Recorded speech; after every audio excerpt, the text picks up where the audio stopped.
Nous sommes au printemps 1932 dans un hôpital de Sherbrooke, à l'est de Montréal. Ludger Chapdelaine est à quelques heures de sa mort. Béatrice, t'as oublié de mettre ton chapeau. Mais non, Ludger. Elle, c'est Marianne. Béatrice, c'est moi. Je suis ici. À son chevet, la femme et le frère du malade, Élie, ainsi que la belle-sœur de Béatrice, Marie-Anne Bernard. C'est toi qui m'as empoisonné! C'est toi! Oh. Arrête de dire ça. Tu vas me créer du trouble. Vas-y, avouez dessus, parce que quand je vais être mort, elle avouera plus. Élie Chapdelaine va très rapidement accuser Béatrice de meurtre. Et les autorités vont effectivement conclure que Ludger Chapdelaine a bel et bien été empoisonné, la police réussissant même à obtenir des aveux de la part de sa veuve.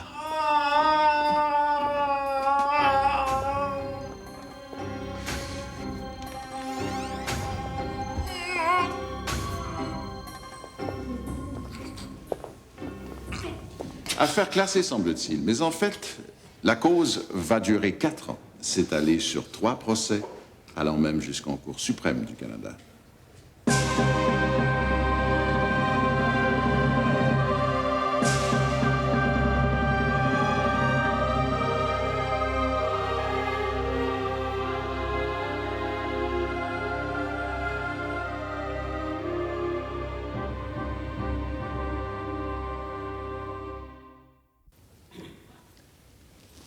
Messieurs, il n'y a pas de crime plus affreux, plus délibéré, plus honteux que l'empoisonnement. C'est un geste nourri dans les plus sombres recoins du cœur humain. Car il n'y a pas de mort plus horrible, plus douloureuse que celle dont a souffert le mari de l'accusée, Béatrice Chapdelaine. L'empoisonnement à l'arsenic. Votre honneur, pourriez-vous avertir mon savant confrère que la plaidoirie, c'est après le procès? Nous allons prouver sans l'ombre d'un doute que la prévenue Béatrice Chapdelaine a sciemment, avec froideur et calcul, assassiné son mari, Ludger Chapdelaine, en lui administrant du poison. Et l'a par la suite regardé mourir dans des souffrances atroces, sans l'ombre d'un remords. Ce n'est pas avec ce genre de déclaration que vous allez prouver votre cause. Messieurs les avocats, on est au début du procès. Vous allez me dispenser de ce ton belliqueux. Maître Lazur, à moins que Maître Rivard n'ait une déclaration à faire, introduisez donc votre premier témoin. Docteur Fontaine, avez-vous fait l'autopsie du cadavre de nommé Ludger Chapdelaine à la morgue de Sherbrooke le 8 mars 1932? Et voulez-vous nous faire part de vos conclusions? J'ai tout lieu de croire que Ludger Chapdelaine est mort des suites d'un empoisonnement à l'arsenic, quoique les analyses médicales aient été inconclusives suite à la longue agonie de la victime, qui a fait disparaître toutes les traces d'arsenic. Il n'y a cependant aucun doute dans votre esprit qu'il s'agit bien d'un empoisonnement à l'arsenic. Ce n'est pas un doute, mais une forte présomption basée sur mon expérience. Il s'agit ici d'un cas d'empoisonnement par A-R-S-E-N-I-C, arsenic. Docteur Lemieux, connaissez-vous un nommé Gédéon Bernard, frère de l'accusé? Je suis vétérinaire et député du comté. Je connais tout le monde. Est-ce qu'il est allé chez vous pour acheter des remèdes, entre autres du poison? Oui. Pour quelle raison est-ce qu'il allait chercher ça? Le savez-vous? Il m'a dit que c'était pour donner à ses chevaux. Et quel poison était-ce? De l'arsenic. Plus de questions. Est-ce que c'est habituel pour les cultivateurs de traiter leurs chevaux malades à l'arsenic? Pour ma clientèle, c'est l'habitude. Monsieur Chapdelaine, vous êtes le frère de Ludger Chapdelaine qui est mort à l'hôpital, n'est-ce pas? Oui, monsieur. Vous êtes donc le beau-frère de l'accusé. C'est bien ça. Avant sa mort, vous êtes allé voir votre frère à plusieurs reprises. Je crois bien, oui. 4-5 fois. Là, en présence de l'accusé, a-t-il parlé de sa mort ou de la cause de sa mort? Il a dit que c'est elle qui l'avait empoisonné. Il l'a montré, il l'a nommé, puis il a dit fais l'avouer tout de suite, parce que quand je vais être mort, elle voudra pas avouer. Quand votre frère l'accusait de cette façon-là, quelle attitude avait-elle? Elle riait. Arrête de dire ça, tu vas me causer du trouble. C'est ça qu'elle a dit. Votre témoin? Monsieur Chapdelaine, quel jour que c'était ça que votre frère a ainsi fait une déclaration? C'était le jeudi. Le jeudi ou le vendredi avant sa mort. Le jeudi ou le vendredi, vous ne savez pas quel jour? Je sais pas juste quel des deux, là. Vous ne vous souvenez pas quelle journée des deux? Monsieur Chapdelaine, n'est-il pas vrai que votre frère délirait quand il a prononcé ces paroles-là, qu'il n'avait pas connaissance de ce qu'il faisait? Il y en a qui ont dit qu'il délirait, mais moi, je dis qu'il avait toute sa connaissance parce qu'il m'a toujours reconnu. N'est-il pas vrai que devant vous, votre frère disait qu'il ne voulait pas que sa femme s'en aille, qu'il disait constamment « Reste avec moi, je veux pas que tu t'en ailles ». Non. En tout cas, pas devant moi. Au sujet de sa maladie, est-ce que votre frère n'a pas dit qu'il avait préparé une soupe lui-même et que c'est ça qui l'avait rendu malade? Vous pouvez me regarder. Il a dit qu'il avait ouvert lui-même une canne de soupe la veille, que sa femme et sa fille en avaient mangé puis qu'il n'avait pas été malade. Le lendemain, il s'est servi le reste de la canne de soupe. Il était le seul à en manger, c'est là qu'il était malade. Monsieur Chapdelaine, n'est-il pas vrai que vous avez demeuré chez votre défunt frère à Shawinigan Falls avec votre famille? Oui. N'est-il pas vrai qu'après plusieurs mois que vous demeuriez là, que vous avez chicané la femme de votre frère et que votre frère vous a mis à la porte? Mon frère m'a jamais mis à la porte.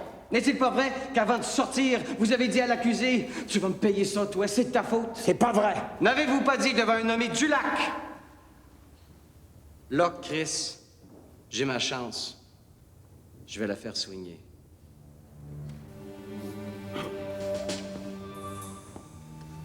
Les avez-vous dites, ces paroles? Oui ou non? Je m'en rappelle pas. Vous ne vous en rappelez pas? Jurez-vous que vous n'avez pas dit ces paroles-là? Là, Chris, j'ai ma chance, je vais la faire soigner. Je vous dis que je me rappelle pas si je l'ai dit ou si je l'ai pas dit.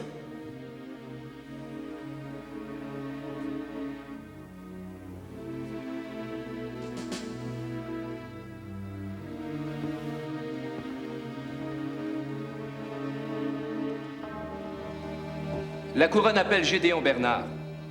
Gédéon Bernard!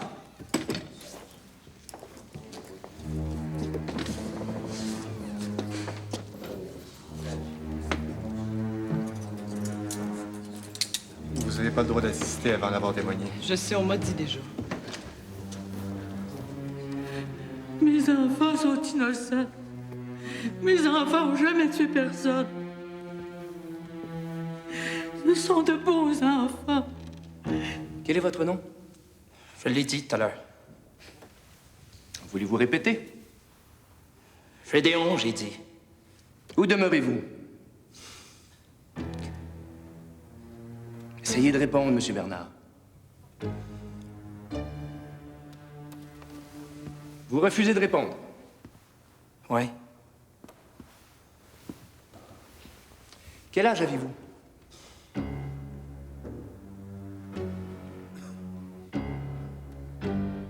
Je demanderai à la Cour d'ordonner aux témoins de répondre.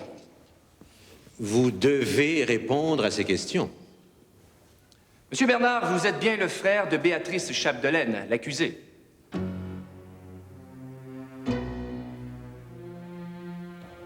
Je demande à la Cour de constater l'attitude du témoin. Et je vais poser les questions que je désire. Monsieur Bernard, n'est-il pas vrai qu'au jour de l'an 1932, votre sœur s'est mise après vous dans le but d'obtenir du poison?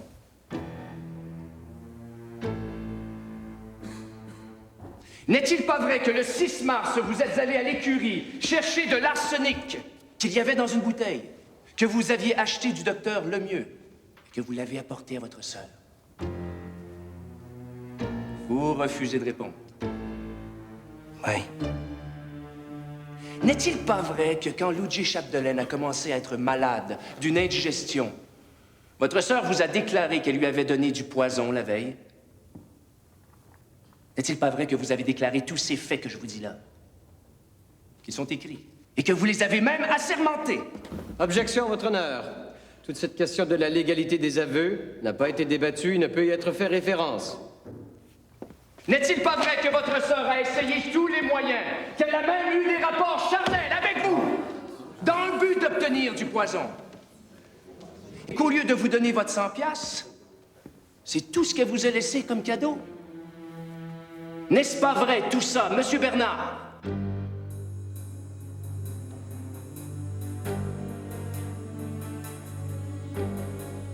Madame Bernard, le lendemain de la mort de Ludger Chapdelaine, vous avez reçu la visite de l'accusée.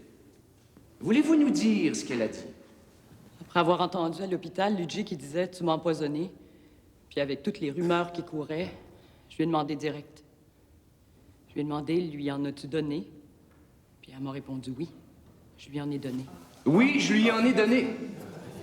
Et après? Là, elle a vu que j'avais la bouche grande ouverte de surprise. Elle m'a dit « t'as pas besoin d'avoir peur.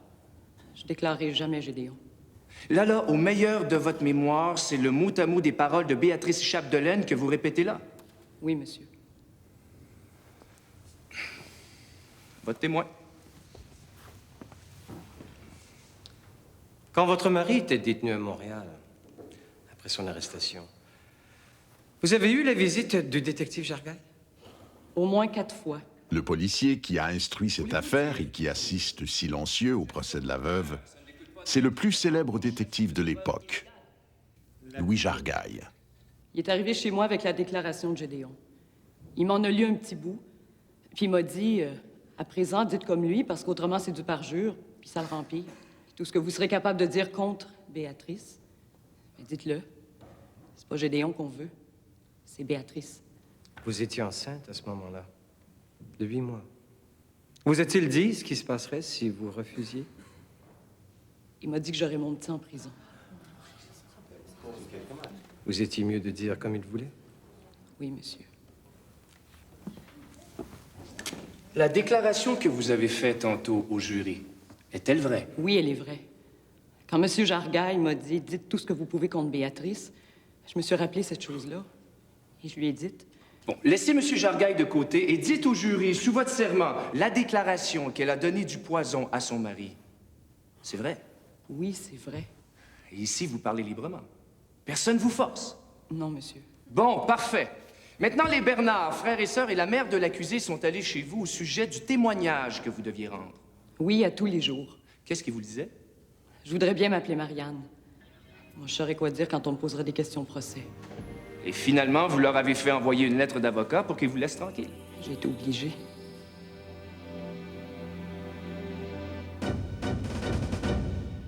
La couronne a terminé sa preuve, votre seigneurie.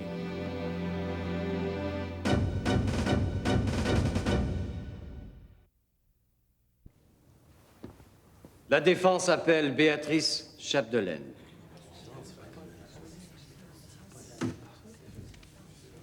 Faire témoigner l'accusé, un choix qui revient à l'avocat de la défense et à sa cliente, peut toujours s'avérer dangereux.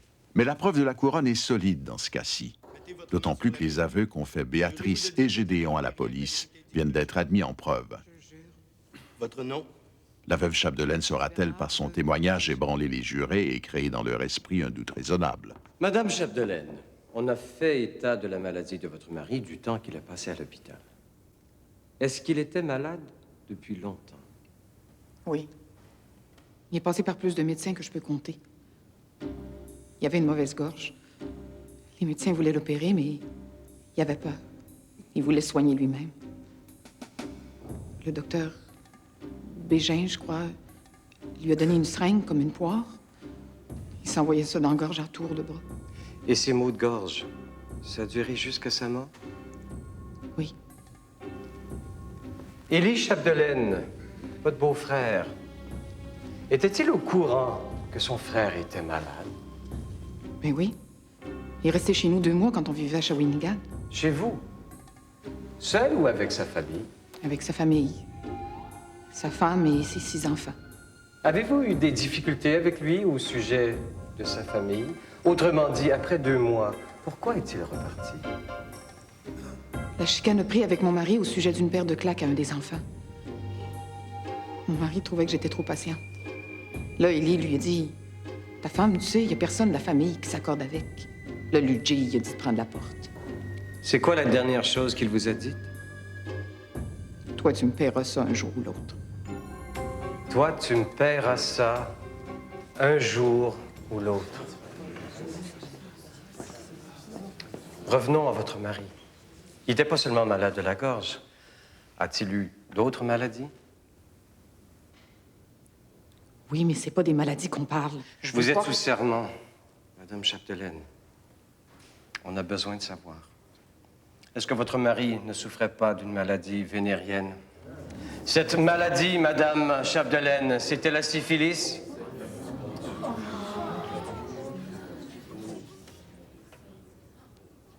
Vous vous en êtes rendu compte? Comment? Au lavage. Ses combinaisons étaient pleines d'écoulements. Et physiquement et mentalement, est-ce que ça l'affectait? Il a perdu à peu près 30 livres pendant l'été. Il prenait jusqu'à une boîte d'aspirine par jour et des pilules de permanganate de potassium. Lui avez-vous vu prendre d'autres choses que des aspirines? N'a-t-il pas essayé de s'empoisonner en buvant de l'eau de Javel? Il disait qu'il voulait mourir. Ça le faisait trop souffrir. Et à votre connaissance, est-ce qu'il a fait d'autres tentatives? Une fois chez ma mère, il a voulu avaler toutes ces pilules de permanganate d'un coup. C'est mon frère Eugène qui a fait cracher. Maintenant, Madame Chapdelaine, voulez-vous nous conter comment ça se passait avec le détective Jargaille dans son bureau? Il me faisait asseoir devant lui sur une chaise droite, puis il s'assoyait devant moi en ouvrant ses grosses jambes.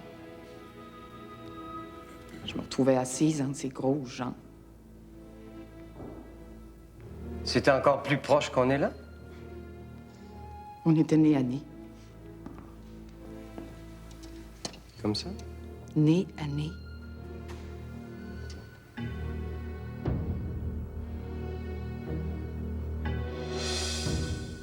Qu'est-ce qu'il disait? Il me disait, Madame Chapdelaine, vous avez un petit cœur et moi aussi, j'en ai un. Vous avez une âme et moi aussi. Vous êtes faite de chair et de sang et moi aussi. Ça me fait de la peine de vous voir ici. Je vais absolument vous aider. Dites comme moi, je vais vous aider. Il faut absolument que vous disiez comme moi pour que je puisse vous aider. Oubliez que je suis un homme de police. Je sais que votre mari, c'est un adultère. Quand bien même que vous me diriez que vous l'avez tué ou que vous l'avez empoisonné, c'est entre nous ce que vous allez me dire. Je le dirai jamais à personne. Si jamais je le dis, vous pourrez dire que j'ai menti. Et je pourrai rien faire. Et ça a duré combien de temps? 7 jours durant. 5 ou 6 heures par jour. Lui avez-vous admis que vous aviez donné du poison à votre mari? Il a tout essayé pour que je lui dise, mais j'ai jamais dit ça. Jamais. Maintenant, Madame Chapdelaine, on arrive au cœur de l'affaire. Votre mari, malade à l'hôpital, qui vous fait des reproches. Les seuls reproches qu'il me faisait, c'était que j'étais partie trop longtemps quand j'allais manger en bas. Ça sort d'où, ces rumeurs, selon vous? Demandez à Élie Chapdelaine qui arrêtait pas de le harceler. Mon mari me contait tout. Élie lui disait, c'est Béatrice qui t'a rendu malade. Elle t'a donné cette soupe-là pour te faire mourir. Là, Ludger, il sacrait après lui. Était-il conscient, Madame Chapdelaine? Des moments, il parlait bien. Des grands moments, il était pas tout à lui. Avez-vous tué votre mari, Madame Chapdelaine? Non, je l'ai pas tué.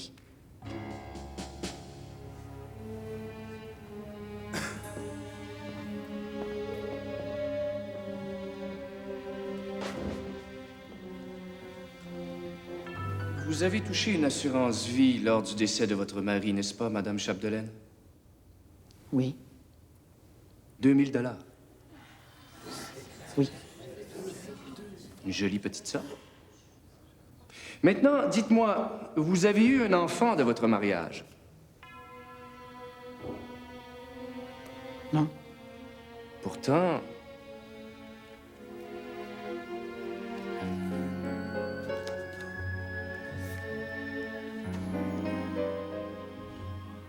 J'ai une petite fille, mais je suis pas sa mère. Votre mari le savait-il?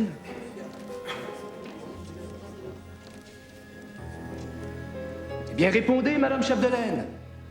Non. Vous lui avez fait à croire que l'enfant était de vous et de lui, n'est-ce pas? Je l'ai faite pour le rendre heureux. Il voulait avoir un enfant, j'étais pas capable d'en avoir. C'est sur le conseil du prêtre que j'en ai adopté un. J'ai fait semblant d'être enceinte. Il était tellement heureux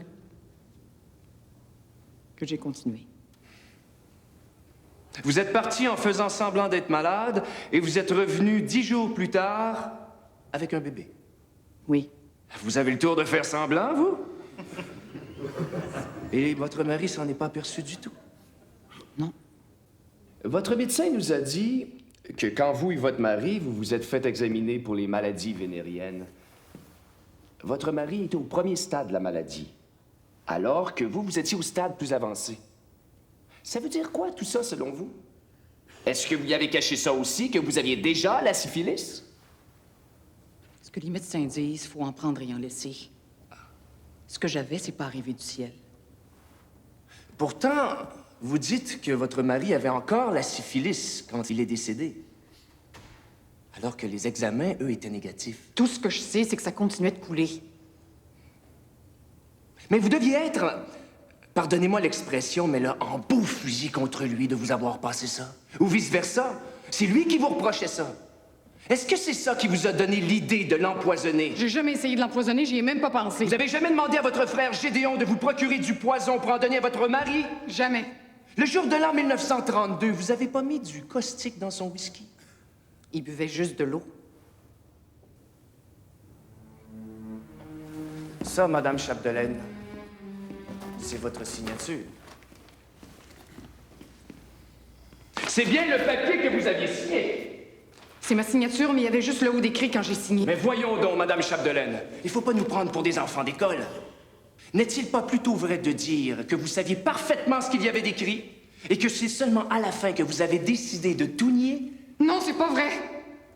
Il arrêtait pas de me harceler depuis une semaine à longueur de journée. Ça faisait une semaine qu'il me gardait en prison. Puis moi, j'étais encore sous le choc de la mort de Ludger. Puis je voulais rentrer chez moi, revoir ma petite fille. Il me disait que si je signais pas, je pourrais pas rentrer. Monsieur Jagaille, il tenait le papier comme vous le faites en ce moment, il n'y avait pas moyen de rien lire. Il arrêtait pas de me dire « Dépêchez-vous, dépêchez-vous, il attend après vous ». Alors j'ai signé. Vous, on vous présente un papier en blanc et vous le signez. Il m'avait dit que si Gédéon s'en allait, c'est parce qu'il avait signé son papier que je pouvais pas partir sans signer. Une femme intelligente comme vous, tomber dans ce panneau-là. Tu signes pas, tu sors pas. J'aurais voulu vous voir. Comment vous vous battez contre la rumeur? Plus vous vous défendez, plus vous jetez de l'huile sur le feu. Comment vous vous défendriez, vous? C'est une question, votre honneur. Le jury malade sera transporté à l'hôpital.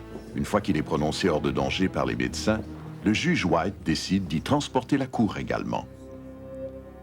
C'est donc à quelques pas de la chambre où son mari Ludger Chapdelaine a expiré que la veuve Chapdelaine recevra le verdict de ses pairs.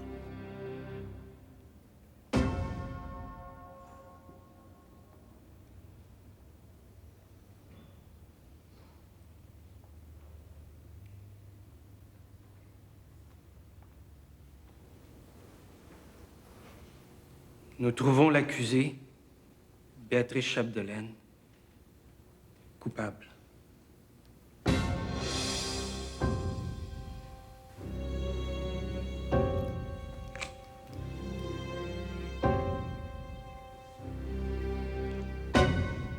Madame Chapdelaine, avez-vous quelque chose à déclarer avant que la sentence soit prononcée? Votre Seigneurie, il s'est dit des choses terribles contre moi. Et je tiens à déclarer qu'elles sont pas vraies. Je n'ai jamais empoisonné mon mari. Jamais. Jamais. Jamais.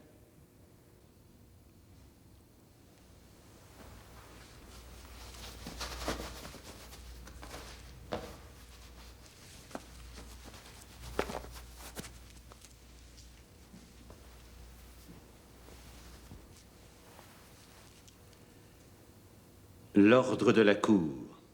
et que vous soyez détenu dans la prison commune du district jusqu'au 17 mars,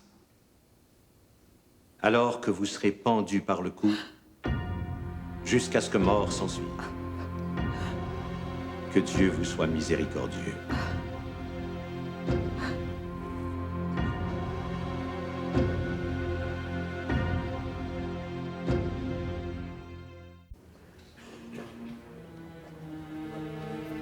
Nous sommes 2 ans plus tard.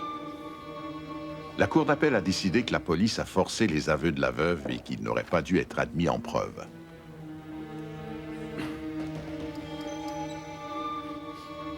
Gédéon? 5 ans de prison? Il a braillé pendant tout son procès. Gédéon Bernard a été traduit pour complicité, maître Rivard ayant assuré sa défense. Monsieur Bernard, lorsque vous avez comparu au premier procès, vous avez refusé de parler. Oui, mais pas maintenant. Voulez-vous dire à la Cour pourquoi vous avez refusé de parler au premier procès, Monsieur Bernard? C'est M. Rivard qui me disait de pas parler. Il calculait que c'était pour me donner plus de chances pour me sauver. Et qu'est-ce qu'il disait qui arriverait si vous parliez? Il disait... si vous parlez, vous allez être pendus tous les deux ensemble. Moi et puis ma sœur. Et maintenant, vous êtes prêt à parler? Envoyez vos questions. Au printemps 1932, vous avez eu l'occasion de voir votre sœur, Béatrice Chapdelaine. Voulez-vous nous dire ce qu'elle a dit au sujet de son mari? Elle est arrivée chez nous le samedi. Elle m'a fait passer dans une chambre pour me demander si j'avais du poison pour empoisonner son mari. Elle voulait avoir du poison pour en donner à son mari? Oui. Elle voulait s'en débarrasser. Avez-vous eu l'occasion de parler avec elle? Oui, j'ai parlé avec elle. Et j'ai eu des relations avec elle une fois. Si c'est ça que vous voulez savoir, je vais vous le dire. Pourquoi avez-vous eu ces rapports-là avec elle? Lequel des deux voulait avoir ces rapports-là? C'était elle, pas moi. C'était rien que dans le but de... À force de me travailler pour avoir ce maudit poison, j'ai fait la bêtise de lui en fournir. Aujourd'hui, je suis au pénitencier pour 5 ans, à cause d'elle. Plus de questions, votre témoin?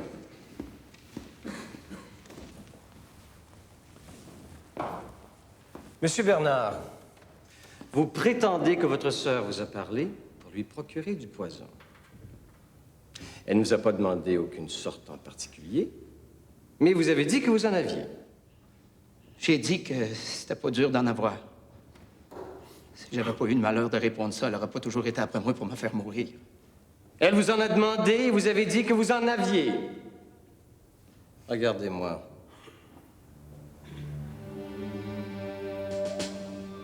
Ça fait longtemps qu'on ne s'est pas vu. Vous m'avez pas écrit une seule fois seulement. Regardez-moi. C'est à moi qu'il faut répondre maintenant. Vous n'étiez pas obligé de lui en donner. Pourquoi elle en a eu? Parce qu'elle avait fait des indécences avec vous? Quand une personne se fait assez de travailler, pas assez pomper, elle vient assez excitée que ça prend pas de temps. Elle m'a caquiné, puis elle me caquinait encore. J'en ai fourni. Ça fait 1 an que je suis en prison pour elle. Monsieur Bernard, après la mort de votre beau-frère, vous avez été arrêté par le détective Jargaille. Vous amené à Montréal. Ce que vous avez dit à Montréal, vous l'avez dit sous serment? Quand un homme est sur les nerfs... Voulez-vous laisser vos nerfs de côté? Je pensais pas que vous l'êtes, vous, ces nerfs, de temps en temps. Vous n'êtes pas venu ici pour faire de l'esprit. On a l'esprit qu'on a. Le témoin a parfaitement le droit de dire qu'il était sur les nerfs. Vous avez eu des promesses pour venir parler? Personne ne m'a jamais promis rien. Jurez-vous que votre sœur vous a dit qu'elle avait pris le poison et qu'elle avait mis ça dans sa soupe? Je l'ai pas vu en donner. C'est elle qui me l'a dit. Elle m'a dit de l'avoir mis dans son eau, puis comme ça fondait pas, elle l'a donné dans sa soupe. Votre femme était-elle au courant de ce que vous aviez tramé avec l'accusé? Non. Eh bien, si elle avait su, ça aurait été une bonne raison pour ne pas parler au premier procès. Elle aurait été complice. C'est vous qui me disiez que c'était mieux de pas parler. Et vous persistez à jurer à ce moment-ci que votre femme ne savait rien. J'ai juste mis ma femme au courant de l'affaire après la mort de Ludger.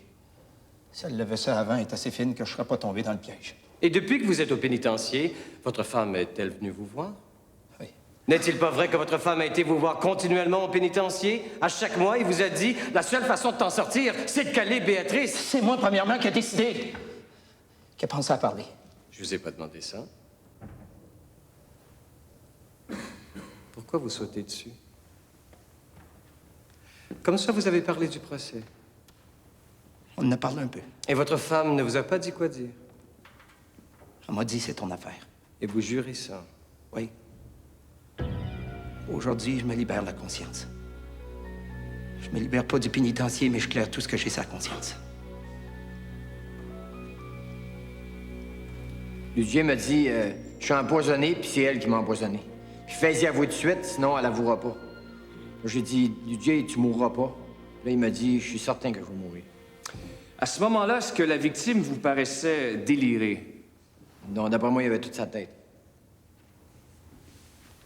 Béatrice Chapdelaine prenait-elle bien soin de son mari à l'hôpital? Elle avait de l'air. Elle était bien prévenante? Oui. Tellement que la sœur, il a dit d'ôter de ses mains dessus, elle s'en occupait trop. Monsieur Chapdelaine, vous venez de dire que votre frère vous a dit qu'il savait qu'il allait mourir. Vous dites ça pour la première fois? Peut-être, mais c'est parce que vous ne me l'avez pas demandé avant. Oui, mais c'est la 4e fois que vous comparaissez par rapport à cette cause. Maintenant, vous savez que ça a été débattu. S'il savait qu'il allait mourir ou pas, vous dites ça pour la première fois. Je sais pas si je le dis pour la première fois, mais Ludger m'a dit qu'il savait qu'elle allait mourir. Au moment où il a dit ça, est-ce qu'il était strappé à son lit? Oui. Êtes-vous conscient qu'il faisait 105,5 de fièvre à ce moment-là? Ça, je sais pas. C'est lui ou sa femme qui a préparé la fameuse soupe aux tomates? C'est elle. Pourtant, vous avez déclaré lors du premier procès, il a dit qu'il avait ouvert une canne lui-même la veille et s'était fait une soupe, que sa femme et sa petite fille en avaient mangé. Il n'avait pas été malade, ni l'une ni l'autre. Le lendemain, avec le reste de la canne, il a fait une soupe et c'est là qu'il a été malade. C'est bien lui qui a préparé la soupe, pas elle. Non, non, c'est elle qui a préparé la soupe. Pas lui, mais elle. C'est elle. Ça a été mal marqué. Une erreur de sténographe.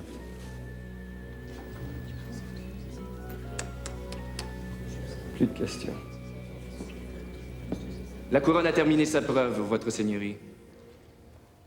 Docteur Rabinovitch, vous êtes professeur en toxicologie et pathologie à l'Université McGill et vous agissez aussi comme biochimiste consultant à l'Hôpital général de Montréal. Oui.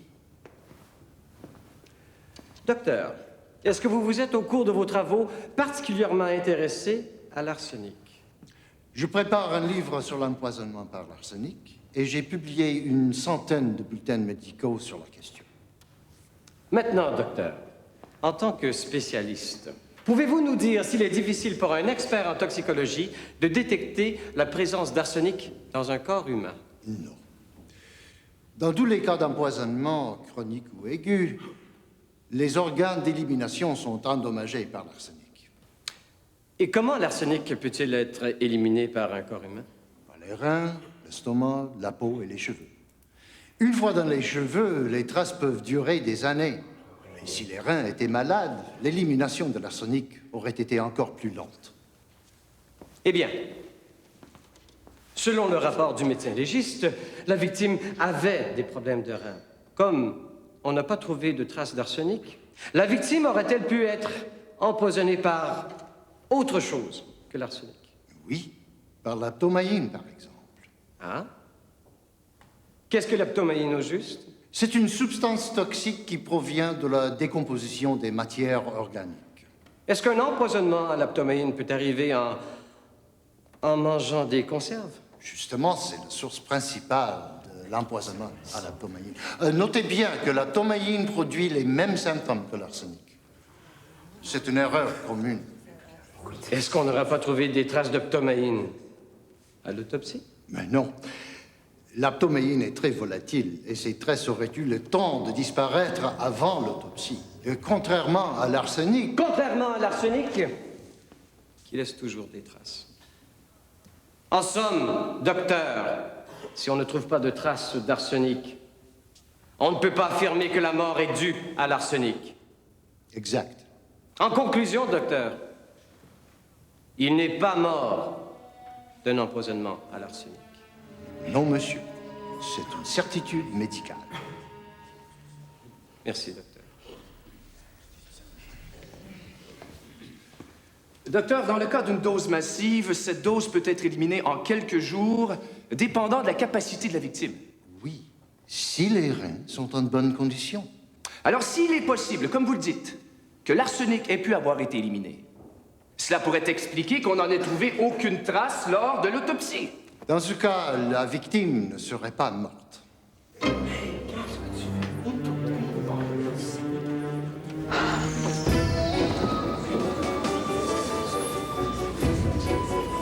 C'est un simple évanouissement. Pourquoi cet évanouissement? Le témoignage de Rabinovitch semblait pourtant la disculper. Ce n'est pas le seul mystère ni la dernière surprise que nous réserve cette ténébreuse affaire. Malgré le témoignage du docteur Rabinovitch, la veuve Chapdelaine est déclarée coupable et de nouveau condamnée à la potence. Maître Antoine Rivard ne se tient pas pour battu. La Cour d'appel, cette fois-ci, confirme le verdict. Mais la Cour suprême, elle, ordonne un troisième procès. Nous voilà donc en 1936, au beau milieu du 3e procès de la veuve Chapdelaine, qui croupit en prison depuis presque 4 ans. Vous savez, il faut être humble dans notre profession. Le docteur Rabinovitch a peut-être des certitudes absolues, mais une certitude absolue, ça n'existe pas. Je m'occupe de tous les cas d'empoisonnement dans la province de Québec depuis 11 ans, et je n'ai jamais rencontré un cas d'empoisonnement par la ptomaïne. Et dans ce cas-ci, c'est impossible. Et pourquoi donc, docteur Fontaine? Ptoma veut dire cadavre, substance animale. Or, la victime n'a pas mangé de viande, mais une soupe aux tomates. Votre témoin. Docteur Fontaine, pouvez-vous jurer qu'il n'y avait aucun produit animal ptomaïque dans cette soupe? Non, évidemment. Plus de questions. Ah oui. Vu le témoignage antérieur de Mme Bernard, mère, à l'effet que la glacière faisait défaut, êtes-vous toujours aussi certain que Ludger Chapdelaine n'est pas mort d'un empoisonnement alimentaire? En médecine, les certitudes ne sont jamais absolues. Je vous remercie, docteur. Je suis navré de contredire mon éminent collègue, mais un empoisonnement par des aliments impropres à la consommation peut justement présenter des analogies à un empoisonnement à l'arsenic. Or, je vous répète, pas de traces, pas de poison. Monsieur Bernard, on se retrouve. Toujours aussi parlant? Monsieur Bernard, vous venez d'affirmer que vous avez fourni du poison à votre sœur. Vous le maintenez? Pardon? Je vous entends pas. Est-ce que c'est sous la pression de votre femme que vous avez dit ça? Le témoin doit répondre sous peine d'outrage au tribunal. Fatiguez-vous pas, votre honneur. Il est toujours comme ça. Mais il écrit, par exemple.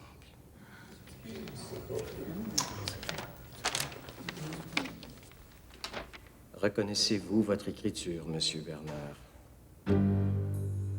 Voici une lettre de Gédéon Bernard, adressée à Antoine Rivard, moi-même, en date du 25 janvier 1934, après le procès de Béatrice Chapdelaine, votre sœur. Une lettre assermentée au pénitencier de Saint-Vincent-de-Paul, que je vais maintenant vous lire, Monsieur Bernard, pour rafraîchir votre mémoire. C'est moi qui vous écris pour vous dire que le témoignage que j'ai rendu contre ma sœur Béatrice est faux. Le 6 mars au soir, Béatrice ne m'a jamais demandé de poison. C'est un homme de cour qui m'a dit de dire que j'avais donné du poison à Béatrice.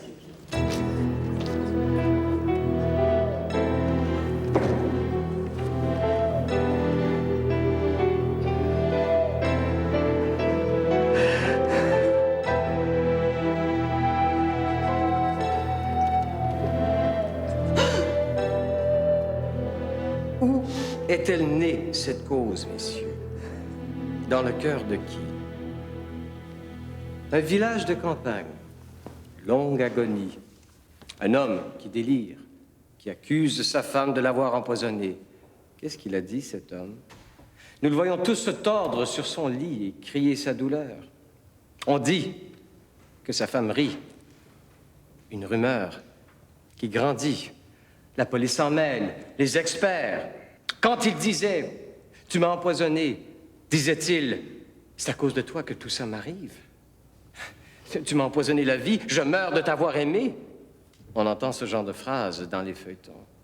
Mais la couronne, elle, doit prouver, hors de tout doute raisonnable, que Béatrice Chapdelaine a bel et bien empoisonné son mari. Or, malgré l'état avancé de notre science médicale, malgré le fait qu'on a trouvé de l'arsenic dans les cheveux de Napoléon un siècle après sa mort, on n'arrive pas à trouver la moindre trace d'arsenic dans ce cas-ci. Alors comment une femme sans connaissance médicale aurait-elle pu administrer un poison que personne ne peut découvrir? Béatrice Chapdelaine n'est coupable que d'une seule chose: d'être malchanceuse. Voilà 4 ans qu'elle attend derrière les barreaux. 4 ans dans le silence de son cœur.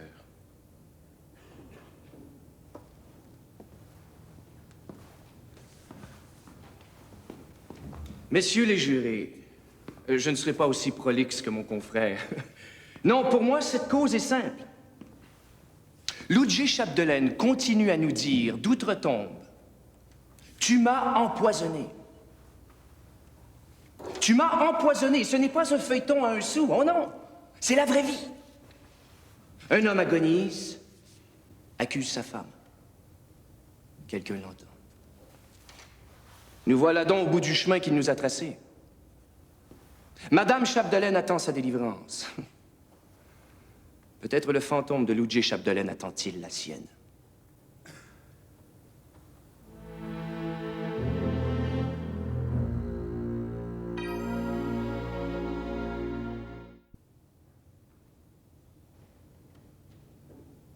Accusé, levez-vous.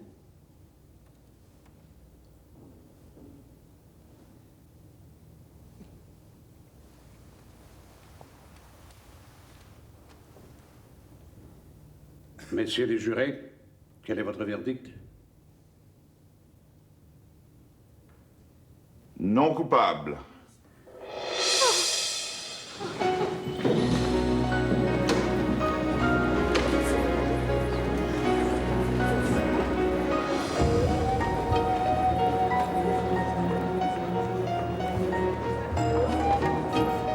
Et voilà, le crime parfait, si crime il y a eu.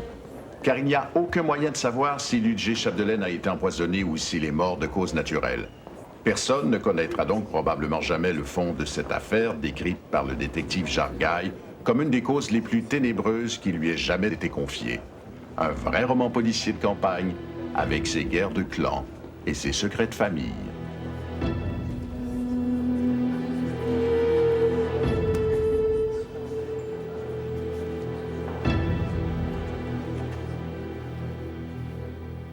Le pauvre Gédéon, lui, reste en prison. Il lui faudrait aussi longtemps pour aller en appel que pour finir de purger sa peine.